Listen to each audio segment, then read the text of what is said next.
responsible and what is the best way to address the harm. If I had been king over this issue, that would have been the way that I would have set this up. I don't think it's too late for that. I think we still could have those conversations. Much of the healing that we see in the cases that we do, in the criminal cases that we do, happens at the table where people can sit down in a safe place and have a conversation with each other.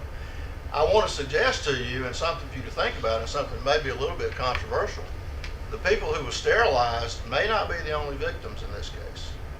I have a news article from the Charlotte Observer here that talks about Elaine Riddick, who is a North Carolina victim of sterilization. And Professor Thompson, she is not nearly as forgiving as Ms. Buck was. She is still speaking out about this. But it identifies people who were involved in the sterilization besides the victims. And who are they? Social service workers, people that ran, for example, last week we saw the principal of the Lynchburg colony talking about the children that he was in charge of in his particular facility. The physicians, and physicians don't go to school and learn how to do surgery so they can hurt people. They don't. So we have to consider the pressures that they were under at a time that they participated in this. The grandmother of Miss Riddick, who gave permission for her daughter to be operated on under false circumstances. What the social worker told her was, if you don't sign this form, and she didn't know what the form was, she couldn't read, if you don't sign the form, then we're going to cut off the food services that we've been providing to you so that you can feed your grandchildren. She had taken in about 10 or 15 of her grandchildren because the parents were unfit to take care of them. So I just throw those things out to you to think about. Have we identified all the victims? What is the best way for us to approach a healing kind of mechanism that we can put in place for these folks? Any comment? Oh, Professor Buzzard. I have a somewhat different kind of question or perspective that really goes the other direction from yours. Yours is more about how do we kind of undo or cure this. What's interesting to me is that this case is not unique in terms of cases that today offend us, whether it's Dred Scott, Plessy versus Ferguson, where a culture created a context in which people believed something and believed it was self-evident, and so you get decisions. Now we look and say, how could people say that? You can't read Plessy versus Ferguson without wondering, how in the world could bright people say such a thing? What does that say about our ability today to be self-deceived about the pressures of society and culture, the prevailing worldview, if you will, that tends to tell us that things are good and a future generation is going to look back maybe and say, how in the world could they have ever thought that? So when we say we have all sinned, it's not just in these cases, but how do we have a standard that takes us outside of that cultural view that was popular in that day, or in our day, the cultural preference for individualism and privacy and everybody creating their own kind of theory of the universe and so forth. Where is the standard by which we can not only now look back and judge them, but judge ourselves? Well, they're both great comments. I don't have any real comment on the reparations, except to say that I was just reading the front page of the Atlanta paper, the front page of the New York Times, they had articles about what North Carolina is doing. You're ahead of the curve. In fact, you're the first state to consider reparations. So, God bless you for that. And what reparations, what the process is, I believe the others much more expert than I on that. On the issue of how we look at things today and why they couldn't see it then, of course, we're molded by our worldview. We have to consider, what's the nature of. There were certain sorts of theories that were floating about, and one can understand some of the appeals. At the industrial age, the age of sort of unbridled free enterprise, et cetera. Why, the survival of all against all, et cetera, might be popular. There's a book called Preaching Eugenics. You want to read about all the different religious responses. What's shocking to me is that there wasn't a more consistent Christian and Jewish and other opposition to eugenics based on a very deep tradition that I think fundamentally, favors human dignity over what was done. And so I wonder, why. I think those are resources, right? We have resources within our faith traditions, I think, to be prophetic. And sometimes you have to be prophetic. You have to say, this is where we stand, and we're not just here because it's momentarily popular, but based on our tradition, based on our sense of the deep worth of each and every human being, that's what we should do. And if I could just say, Gabriel Marcel, a Catholic philosopher, said of the 20th century, today, the first and perhaps the only duty is to defend man against himself, to defend man against that extraordinary temptation toward inhumanity to which, almost without being aware of it, so many human beings today have yielded. I mean, it's essentially restating your question. So that is the question, and so part of it is awareness that just because things are going on today, we may not look back, in future years and say, like about abortion, we may not look back and say this might be considered scandalous. I guess, so things do change over time, but we also are on the verge of a huge future change with things like transhumanism, the ability to change fundamentally our human nature through technology. And these sorts of questions about perfecting ourselves here, I think, are a warning, I hope a warning shot, about what is happening today, but also what is about now. Any other comments from the panel? Let me, I see there's some hands up. I'm going to take the student and then come down. Yeah, the person with the Atlanta Braves hat should go first. Most definitely.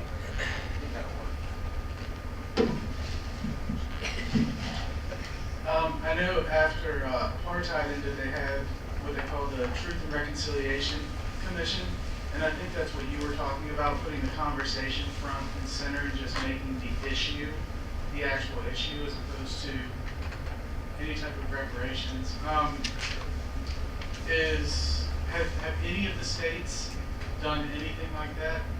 And the second question is, has North Carolina officially apologized for that policy? I can answer the first one. I'm not aware of any such process in any state that I know of. Maybe somebody else, and I don't know about North Carolina officially apologizing. Georgia apologized, but they changed it from an apology to regret. Like, I regret that I can't make it to the dinner tonight. It seems the language there is a little anemic relative to the reality of what transpired. But North Carolina did issue an apology. It came from Governor Easley. Somewhere in this mass of papers have the language, but that from there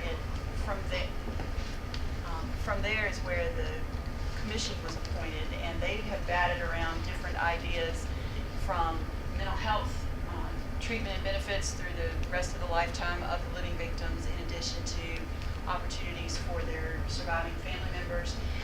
It's an interesting issue, though, when we talk about the financial reparation piece of it, because many of these families are dependent on other sources of public assistance. And so to the extent that you offer, for example, a lump sum of $50,000, you have suddenly lost your eligibility for most every other public benefit program. So there's a lot of considerations there in terms of, have we helped them for 1 year and then essentially cut them loose again?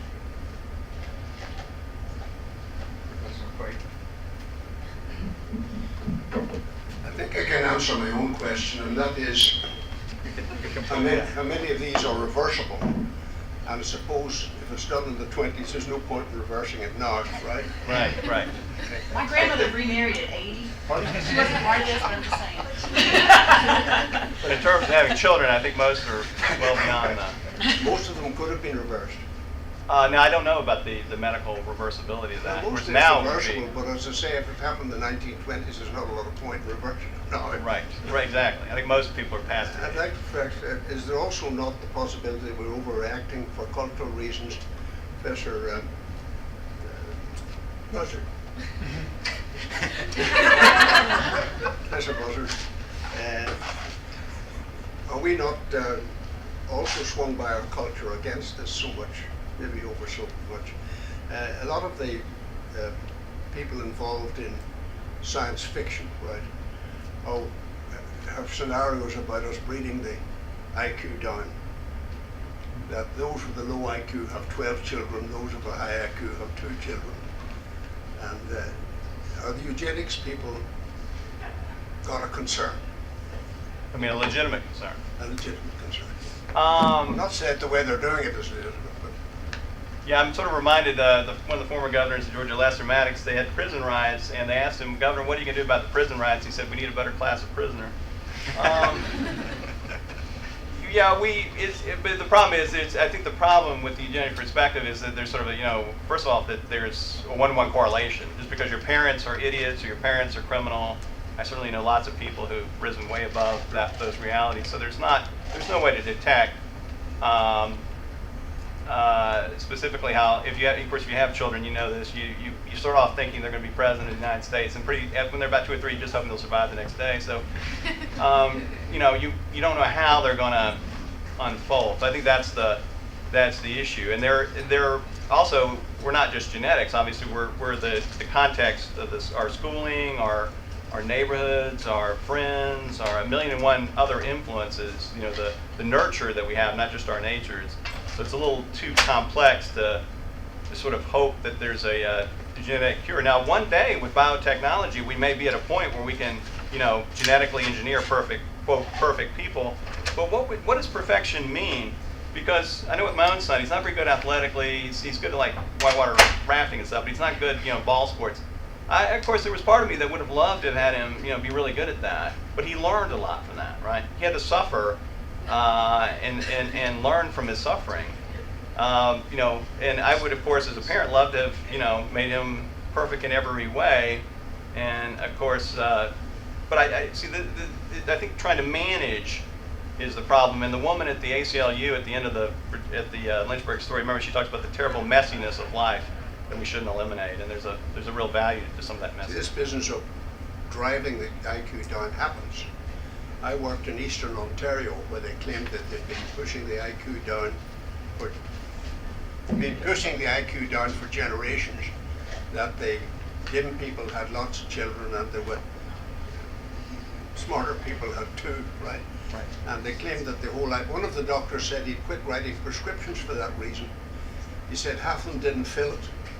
The half that filled it only didn't take any. Those that took any only took 1. And those that took 1 never got it in the right orifice. So he was talking about this business of breathing down. It is a serious problem, I think. Yeah. Maybe that's a Canadian Well, problem. what's the answer? We're not aware of Canada's issues. One of the things that seems to me interesting is not so much now the sort of attempt to legally force people to be sterilized, but there is a sort of class and culture and ethnic kind of bias toward one's own group. We see, for example, the Russians very disturbed at the declining classic Russian population, sometimes called white Russians, and very concerned about the survival of their culture. We see the same thing in Korea, where both governments are offering special breaks and benefits and tax and subsidies if they'll have more children, because they aren't having enough children to cause the survival. Pat Buchanan, of course, has gone crazy on this, in the American context, and the European America is disappearing. And while it doesn't have that highly offensive, we're going to forcefully sterilize somebody, it does reflect a kind of hidden behind it, not very far, is a kind of disparagement of another class of people. And we are if not the better people, at least we're better for us, and favoring that group. And so some of these ideas that come in such terrible packaging and sterilization, are part of our ethnic egocentricity, which is pretty universal. And I would say not even just our ethnic egocentricity, but overall egocentricity. I mean, this whole time frame, to me, epitomizes our continual desire to define other and then to blame it for the various social ills that are out there. Well, this must be why taxes are rising, because of these illegitimate births. The women bore the brunt of these operations. The numbers in Virginia were many, many, many times more women than men that were sterilized under this law. The law that was eventually passed in '24, the only reason that it actually lasted as and went up the way it did was because they had included, for the first time, a reference to the health and well-being of the patient in the statute. Now, it was largely ignored, but that was the first state and the first time in Virginia, because Virginia had 2 statutes previously. The first time that it had actually paid lip service even to the well-being and the health of the patient at issue. But again, if we can figure out on whom to saddle the burden of our problems, then we can just fix it somehow. And I think we continue to see that desire in other areas as well. One in the back. Good. Hey, is it on? Can you hear me? What? I can speak loudly enough, I'm sorry. One of the things I noticed when we were watching the Lynchburg story is that there was an absence of African American or Black faces. I think that might have been a practical choice by the filmmaker because perhaps you want to reach a wide audience and you want people to maybe empathize, and if you see it as the other that you're talking about, maybe you don't find it so important. But what we do know when we look at the faces of people who were victims is we know that it did expand out and that Blacks were affected. My question to you is, when this happened in the 20s, and if the purpose of this was to improve the race, obviously there was probably very little interest in expending resources to improve the Black African American race. What then became the justification for expanding that out into the African American population? It's a great question. You're right. It was primarily Virginia directed, particularly to the quote mountain people, and that's where my family's from. So I take particular offense at the notion that everybody there is, so, the whites are so backwards and poor, et cetera. But that you're right. They wanted to. No, Kevin, it's not true. Despite your experience with me, But no, that was what they wanted to do there, right, was to make the white race better. That was the notion. But then when you found out with genetics, you really couldn't do that. As that began to be less and less, proven to be less and less possible under current scientific theory, it became sort of a social welfare program. We'll stop people from having all these children, and that was often directed at African Americans who were allegedly having all these children. So that there is a shift. They never stopped sterilizing whites, but you're right. Particularly the states, latter states like North Carolina and Georgia, and some others particularly focused on African Americans. But I think that's why. But you're going to have a speaker in who's going to be able to address this in great detail and has written a book on this. Well, I know that the hour is approaching, and many of you have classes at 1 o'clock. I know Professor Buzzer does.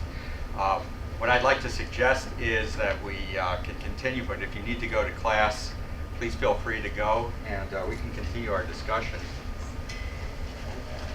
Give you a minute here.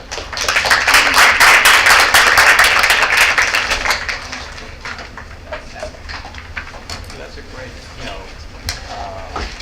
I like that. I mean, part of that, I agree. I don't think money is everything.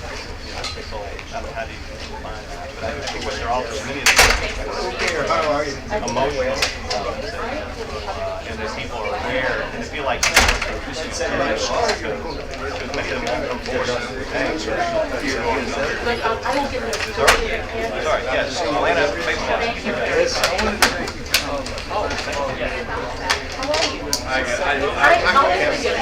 Next one is when?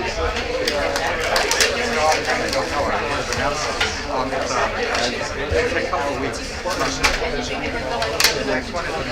I don't know, because it's being controlled by the state right now. Professor I'd say right now, Maryland, he's trying to look at the question that Nelson asked, how did race play into among this victims and people who probably have been victims of not been together. And also people who may have been responsible for this trouble. I think those can be very helpful conversations.